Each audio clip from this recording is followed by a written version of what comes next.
어떤 사람들이 사는 곳이냐. 다리미 사람들은 어떤 사람들이냐. 그들은 같이 더불어서 먹고 삽니다. 여러분 여기 같이 먹고 살아요? 아니잖아요. 내 것, 네 것, 가정. 여러분 잘 생각해주세요. 저는 목사님한테 늘 얘기를 해요. 우리 교회는 사랑이 있으려면 떡을 나눠야 됩니다. 서로. 이 집도 방문하고 저 집도 방문하고 있으나 없으나 크나 작으나 서로 접대하면서 사는 우리 교회가 돼야 됩니다. 근데 이 다리미 사람들은 가난하기 때문에 가난함을 서로 보완하면서 살아야 하기 때문에 같이 더불어 먹습니다. 커다란 솥이 하나 있습니다. 딱 솥 하나 있습니다. 거기에다가 동양에 온 생선머리, 꼬리뼈, 뭐 이 야채 버린 거 이런 걸 다 끓입니다. 끓여가지고 그릇도 뭐 때가 꼬질꼬질합니다. 그런 거 한 그릇씩 주는 게 이분들의 삶입니다. 그 다음에 이분들은 어떻게 사느냐? 쓰레기통이 밥통입니다. 여러분 쓰레기통 뒤져보셨어요? 에이, 그건 없는 사람들이나 하는 거야. 그분들도 사람이고 우리도 사람입니다. 근데 그분들은 쓰레기통을 자기 영역이 있습니다. 내 쓰레기통을 만약에 누가 와서 뒤지거나 가져가면은 이거는 완전히 피튀기는 싸움이셔야 됩니다. 그래서 쓰레기통에도 영역이 있습니다. 쓰레기통에 그들의 생존권이 달려 있습니다. 그 다음에 여러분은 사업을 해서 통장에 돈도 있고 또 돈을 세이빙에 어카운트에 집어넣을 수 있지 않습니까? 이들에게는 그런 시스템이 없습니다. 돈이 1000랜드, 그 아프리카의 화폐 단위가 랜드입니다. 1불이 얼마냐면 0.12 캐네디안 달러입니다. 센트. 근데 1000랜드면은 120불. 만약에 120불을 누가 가지고 있다 그러면 그 사람은 죽습니다. 왜 죽느냐? 힘 있는 자가 그것을 빼서 가기 때문에 죽입니다. 한번 생각해 보세요. 여러분 120불이 있다고 누가 여기서 우리 죽입니까? 안 그렇지 않습니다. 그러니까 물질을 모을 수 있는 기본적인 시스템이 없는 이러한 사람들이 사는 데가 다리미 사람들이 사는 곳입니다. 그런데 이런 다리미 사람들을 선교하시는 선교사님이 저한테 자동차를 타고 1시간을 케이프타운에서 그 다리밋이 있는 거리까지 가면서 그분이 사역하시던 곳 그런 걸 다 보여주면서 결국은 우리가 다리밋까지 가게 됩니다. 근데 그때 그 선교사님이 저한테 이런 말씀을 하시는 거예요. 장로님, 저는 하나님의 말씀의 통로는 되지만 내 자신이 목사인 선교사인 내 자신이 주님 안에 온전히 거하고 있는지 늘 자신을 이렇게 두드려 봅니다. 늘 두드려 본대요. 그래서 내가 야, 이게 참 겸손한 말씀을 하시네.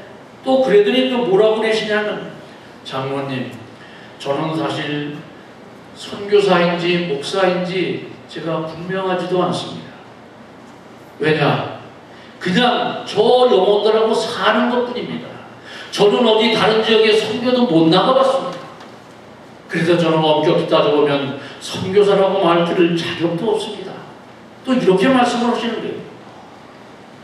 그러더니 남들은 자기 보고 그런다는 거예요. 왜 좋은 대학 나와서 이 남아공에서 목사를 20년 사시면서 10년은 이렇게 평신도로 사시다가 10년 전에 남아공에서 신학대학을 나와서 목사가 되신 분이에요. 그 남들이 자기 보고 그런데요. 그 재정적으로 그렇게 어렵고 모든 조건이 열악한데 대학생들이 와서 잠깐 봉사하듯 잠깐 가서 해주면 되지. 왜 당신이 그 사람들을 갖다가 그렇게 책임지고 하나님의 사역을 하느냐 이렇게 묻는데요. 근데 그 다리 밑 사람들이 다 마약, 매출, 에이즈, 알코올 중독 이 네 가지로 거리를 방황하던 사람들이 150명 가량 있습니다. 그런 사람들입니다. 그런데 그 사람들이 이 선교사님한테 묻기를 당신은 어찌하여 우리하고 얼굴 피부 색깔도 다르고 피부 색깔이 같은 우리 민족도 우리를 구원하려고 생각하지 아니하는데 당신은 이 피부 색깔이 누르퉁퉁한 사람이 와서 왜 우리를 이렇게 돌봐주고 예수 믿으라고 부르냐 그러더래요. 그래서 이 선교사님 말씀이 주님 안에 피부 색깔은 아무 상관이 없다. 주님 안에 우리는 형제여 자매나. 그렇기 때문에 나는 여러분들을 돌보아야 할 책임이 있는 사람이다. 라고 말씀을 하셨다고 해요. 그리고 목사님이 저한테 그런 말씀을 하세요. 장로님, 교회 안에서 사랑을 나누고 친교하고 하는 것은 너무나 당연한 겁니다. 아버지가 아들이 아버지한테 뭐 달라고 하면 안 주는 사람이 있습니까? 그와 마찬가지로 한 로컬 처치 안에서 이루어지는 것은 너무나 당연한 사랑이고 해야 할 일입니다. 하지만 언어가 다르고 문화가 다르고 나라가 다른 이 사람들에게 우리가 하나님을 증거하고 하나님을 믿게 하고 구원의 확신을 얻게 하는 것은 그것은 정말로 우리 믿는 이들이 해야 할 가장 큰 일입니다. 이렇게 저한테 말씀을 해주시는 거예요. 그러면서 또 말씀하시기를 자기가 삶과 죽음에 대해서 공부를 신학교에서 했는데 사람들은 죽음 앞에 평등하다 이렇게 얘기를 한다는 거예요. 근데 자기가 볼 때 절대 평등하지 않더라는 거예요. 내 죽음과 남의 죽음도 평등하지 않고 부자가 죽는 거와 가난한 자가 죽는 거와 절대로 평등하지 않더라는 거예요. 그러면 어떻게 하면 하나님 앞에 평등한 죽음을 갖고 천국문에 갈 수 있는가? 그거는 오로지 I believe Jesus. 하나님을 믿는 믿음으로 살다가 가는 사람은 하나님한테 물질이 많든 적든 평등하다는 것을 자기가 깨우쳤기 때문에 이 열악한 상황에서도 자기는 사역을 하면서 항상 기쁨으로 넘칩니다. 라는 얘기를 저한테 하시는 거예요. 그러시면서 저한테 말씀하시기를 장로님, 우리 이 다리 밑 교회라고 그분은 얘기를 안 하시더라고요. 이 다리 밑 사람들에게는 기적이 필요한 사역입니다.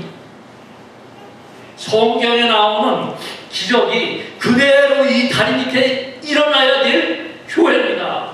이러시는 거예요. 왜? 배가 고픈 사람에게 오병이어의 역사가 일어나야 되고 기적이 일어나야 돼요. 저 마약과 에이즈로 죽어가는 사람한테 혈병 앓는 여인 옷자락을 잡는 그런 영혼의 믿음이 그들에게 있게 하는 것이 이 사역의 필요성입니다. 그 다음에 저는 쫓아다니면서 사역을 해야 됩니다. 이런 거예요. 여러분, 우리 보세요. 우리는 교회라는 울타리 안에, 예배당이라는 울타리 안에 우리가 주일날이면 기쁜 마음으로 차서 예배를. 그런데 이 다니빗이라는 곳은 사람들이 거리나 병원이나 경찰서나 갱생원이나 감옥을 쉼없이 들락날락 하는 거예요. 그러니까 선교사님이 그거 가서 뒷바라지 하는 거예요. 뒷바라지. 그게 그분의 사역의 일종이에요. 그러니까 쫓아다니는 사역을 저는 할 수밖에 없습니다. 이렇게 저한테 말씀을 하시더라고요. 그래서 제가 그분하고 감나무 밭을 가게 됐습니다. 왜 감나무 밭을 가게 됐냐면 이 목사님이 그 사우스 아프리카에서 효자로 소문이 나 있대요. 근데 그 사우스 아프리카는 감이 없어요. 근데 어머니가, 연로하신 어머니가 얘야, 내가 감이 먹고 싶다 그러시더래요. 그래서 그냥 그 사우스 아프리카 그 케이프타운 인근을 샅샅이 뒤졌는데 감나무 밭을 하나 발견한 거예요. 그래서 거기서 감을 사다가 어머니를 갖다 드렸는데 어머니가 얼마 전에 돌아가셨대요. 근데 지금 그분이 그래요. 하나님한테 너무 감사하다는 거예요. 그 사우스 아프리카에 백인이 경영하는 감나무 밭이 큰 게 있어요. 제가 거기 가봤어요. 갈 때 여러분 한국의 티코 아시죠? 티코차. 그 티코차 안에 7명이 타고 왔어요. 우리 집처럼 가고 7명이 거기다 또 감담을 박스까지 막 있으니까 막 뭐 말도 못해요. 그러니까 이 목사님이 장로님 미안해요. 이렇게 보셔서 아니에요. 저는 너무너무 좋아해요. 제가 어떻게 이 피부색이 다른 이 사람들하고 이렇게 살을 맞대고 부비면서 이렇게 가볼 수 있겠어요. 저는 너무 감사합니다. 그래가지고 감나무 밭을 갔어요. 갔더니 감이 너무 많이 열려 있으니까 그냥 무료로 따가지고 그렇게 무료로. 그래서 이 목사님이 그거를 전부 알코올 동력자요, 뭐 매춘했던 사람이요, 이런 사람들이니까 노동력도 별로 없어요. 그래도 그 사람들한테 이런 데 가서 일해야 된다 해가지고 감을 따가야 해가지고 그걸 팔아다가 양식을 구입해다 이들을 먹이는 거예요. 그런데 한국 교민사에서는 자기를 보고 뭐라고 그러냐면 목사가 감 장사한다 이렇게 얘기를 한다는 거예요. 어떻게 똑같은 사람인데 그렇게 얘기를 했어요. 믿는 자와 믿지 않는 자는 여러분 이렇게 다른 거예요. 그래서 제가 그 목사님하고 이렇게 감나무 밭에서 이렇게 돌아오면서 목사님이 에이즈 걸린 아이 얘기를 해주는 거예요. 18살 먹은 애가 생각해 보세요. 우리 자식들 같잖아요. 18살 먹은 여자애가 매춘 소굴에 들어갔다가 에이즈가 걸려가지고 거리를 방황하는 거를 이 선교사님이 거둔 거예요. 걷어서 이 다리 밑에 갖다 둔 거예요. 그런데 이 아이가 이제 죽게 됐어요. 에이즈. 근데 그 엄마가 케이프타운에 살아요. 그래가지고 이 목사님이 그 엄마를 수소문해서 그 딸을 데리고 찾아가는 거예요. 찾아가서 당신 딸이 여기 있습니다. 정말 돌아온 탐자처럼 그 가정에 데려갔을 때 바로 그 데려가는 날이 그 엄마가 공교롭게도 에이즈 상담사 자격증을 받은 날. 3개월 후에 이 아이가 죽었어요. 엄마 품에서 죽었어요. 근데 그 엄마가 이 목사님한테, 목사님, 아무도 돌보아주지 않는 이 벌판에서, 이 거리에서 색깔이 나는 당신이 우리 딸을 이렇게 돌봐줬다는 거에 너무너무 자기는 감사합니다. 내가 이 은혜를 어떻게 하나님 앞에 갚을 수 있느냐. 그래서 자기가 그러더래요. 이제 자기는 에이즈 상담사 자격증을 받았으니까 다리밑 교회에 있는 모든 사람들을 위해서 자기가 헌신봉사 하겠노라고 말씀을 하더라는 거예요. 그러니까 하나님이 그 역사하시는 모습을 거기서 저는 본 거예요. 헨리라는 아이는 500km 떨어진 곳에, 그 사람도 이 동네에 살던 거리 사람, 형제들이 선생이 하나님 예수 믿게 하고, 목사님의 꿈이 뭐냐? 예수 믿게 하고 예수 믿는 사람이 가정에 돌아가게 하는 것이 이 목사님, 선교사님의 꿈이에요. 근데 이 헨리라는 아이를 500km 밖으로 있는 집에 보냈어요. 근데 가도 한 10개월 만에 다시 거리에 또 나타난 거예요. 왜? 적응을 못해서. 왜 적응을 못했는가? 한번 여러분 생각해 보세요. 믿는 자 같으면 어떻게 했겠어요? 돌아온 탕자라면 우리 성경에서는 비단 옷을 입고 좋은 음식을 만들어서 잔치를 해줬어요. 믿지 않는 나들이 탕자가 돌아오면 그 밖에서 내쫓는 거예요. 여러분이나 저나 오늘 제가 이 보고를 드리면서 과연 우리는 예수 믿는다고 어디 가서 자신있게 얘기할 수 있는가? 저는 이번 아프리카 출입을 하고 와서 나는 감히 예수 믿는다고 얘기 못하겠구나. 제 마음, 제가 그렇게 느꼈어요. 나는 아직 멀었다. 정말 멀었다. 그래서 제가 오늘 목사님이 무슨 제목으로 말씀을 할 거예요. 그래서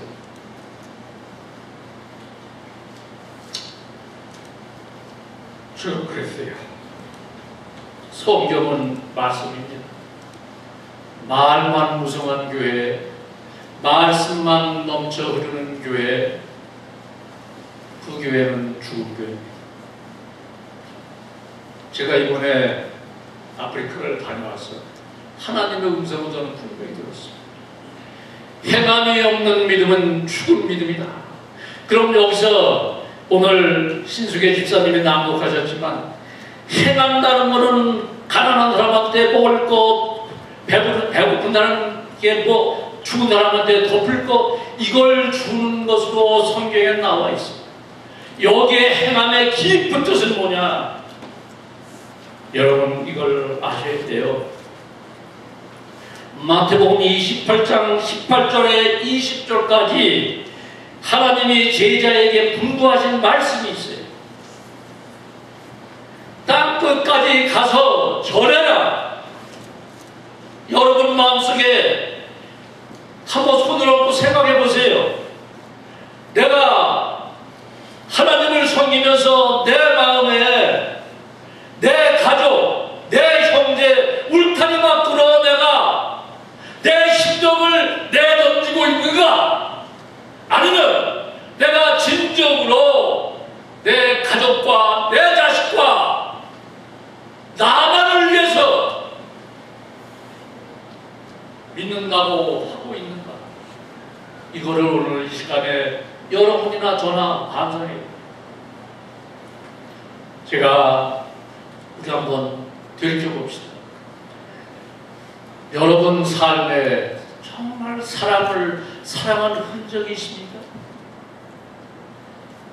여기서 사람이라는 것은 친한 사람을 얘기하는 게 아니에요. 얼굴색이 다르고 피부색이 다른 사람을 정말 내가 내 가슴에 품을 수 있는 이런 믿음이 여러분들한테 있습니까?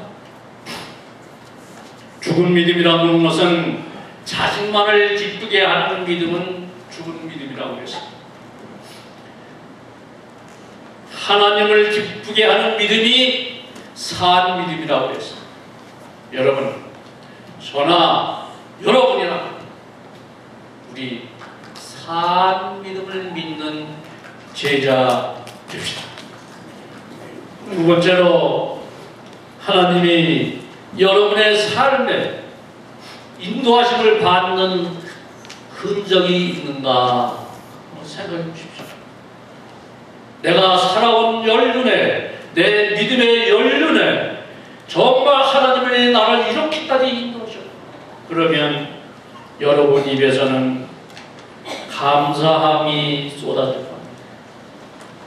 서로 이민생활에서 실패하는 일이 있다 하더라도 하나님이 주시는 고통이라 생각하고 일어설 수 있는 믿음, 이것이 하나님이 우리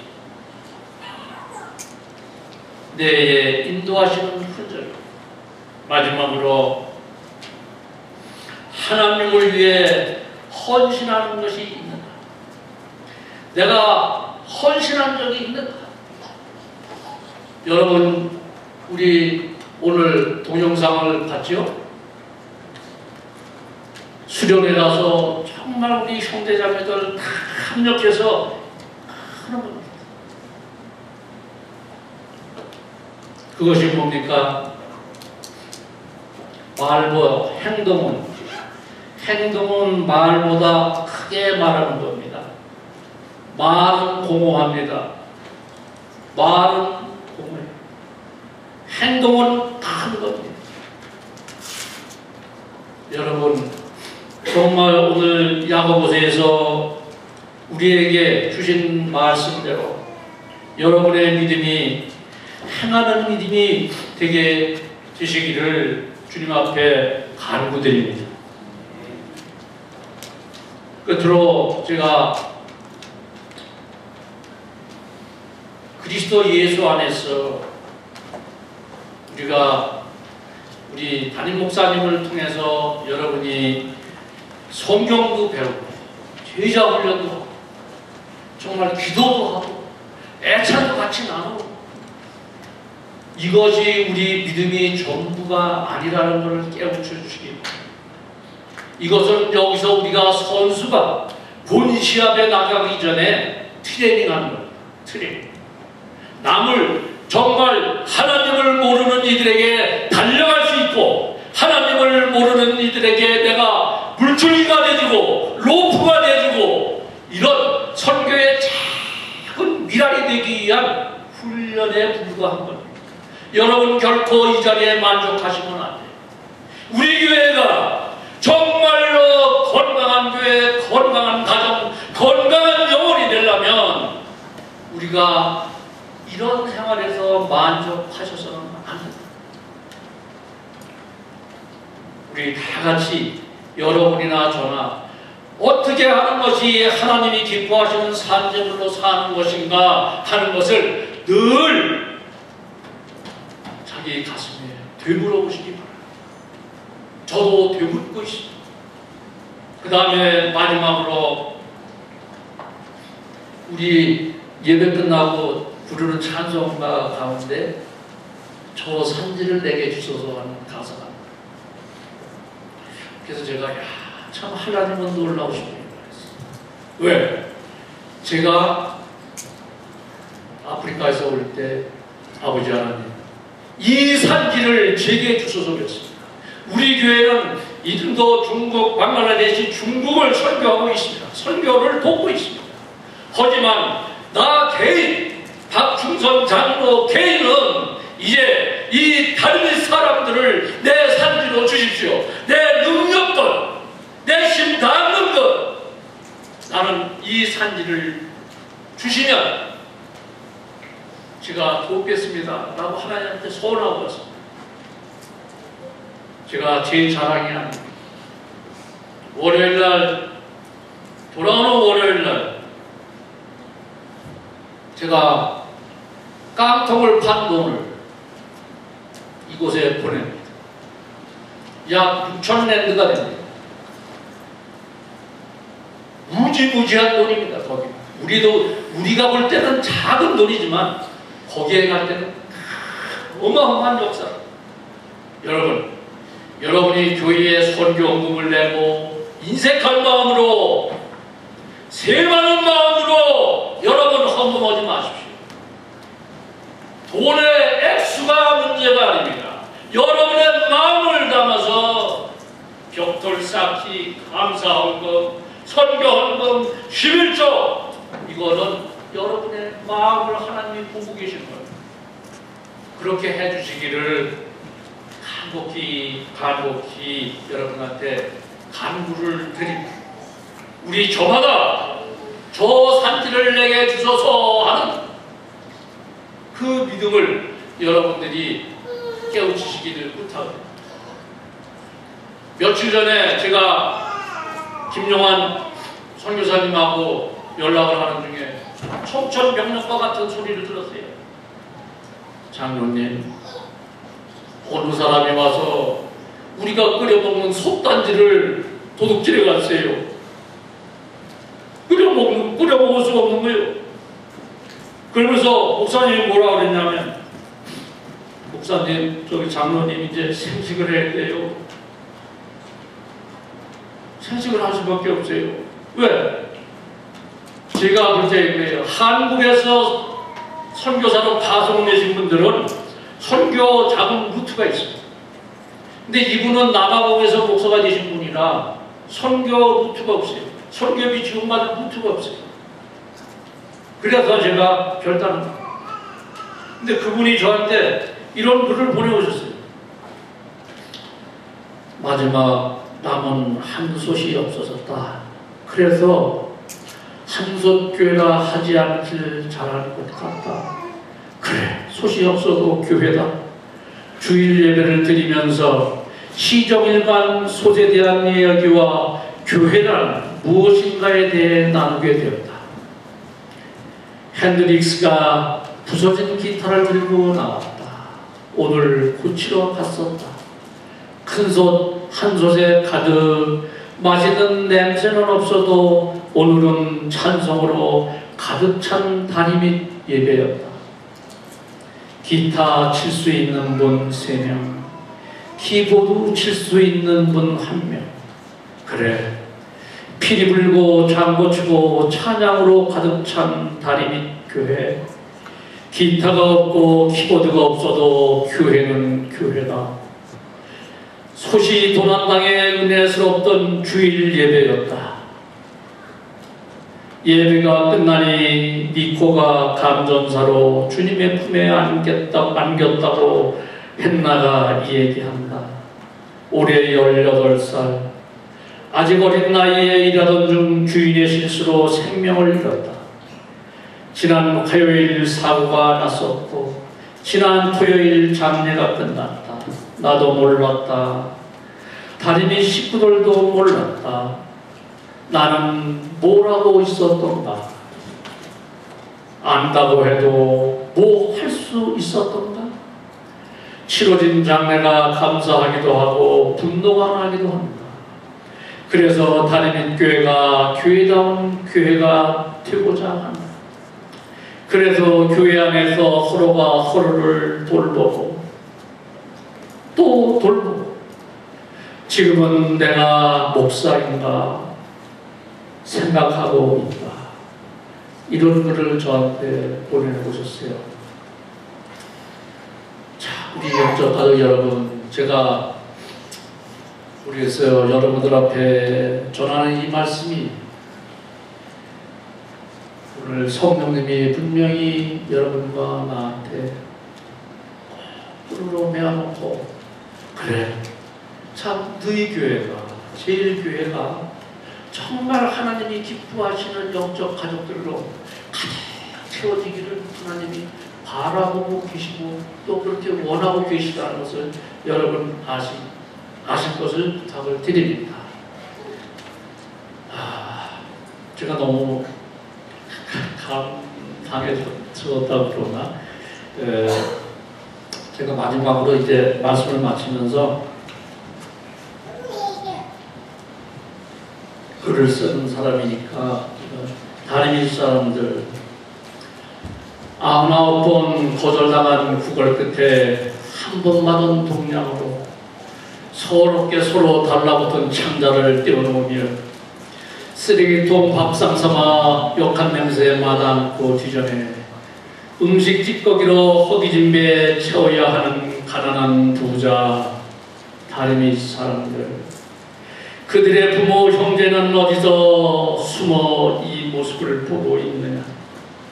거리의 낭인으로 동가식 서가숙하며 연명하는 생명은 광야의 아브라함처럼 모세처럼 거할 초소 없어도 때를 채울 떡이 없어도 자유하는 영혼인 것을 가진 자들은 쌓아놓은 물줄을 위해 문을 걸어 잠그고 담장을 높이 쌓아 올리나 다리미 사람들은 걸어 잠글 문도 담도 없이 띠를 이루어 서로 살부이며 서로의 위로자로 산다. 나무 판자 얼기설기 엮여 쓰러질 듯 기울어진 판자집이 귀토기를 서로 물고 의지하듯 전대도 없이 단벌 흐르면서 하늘을 티없는 눈망울에 담는 광야에서 신의 인자를 기다리는 순수한 영혼을 본다. 다림의 시궁창 썩는 냄새의 진동뿐이지만 그들의 웃음은 해맑고 그들의 손깃은 따뜻했고 그들의 눈망울은 정으로 가득했으며 어둠의 세상에서 방황하던 끝에 마주친 선지자의 손을 잡고 예수의 향기로 영을 씻으니 세상에 부러울 것이 없어라. 캡타운의 다리미 사람들. 이사입니다. 잠깐 기도하시겠습니다. 아버지 하나님, 이 부족한 사람을 먼 아프리카 땅에 보내셔서 주님이 사역하시는 걸 보고 우리 사랑하는 영적 가족들과 이렇게 나눌 수 있는 시간을 주시니 감사합니다. 정말로 주님, 우리 마음속에 믿음이 있다 하고 영원히 행하지 않는 믿음, 죽은 믿음을 경계하시게 하시고 그거를 넘어서 진심으로 아버지 하나님이 기뻐하는 삶 제사로 드릴 수 있는 삶을 살도록 우리를 인도하여 주시옵소서. 감사하고 예수님의 이름 받들어 기도드립니다. 아멘.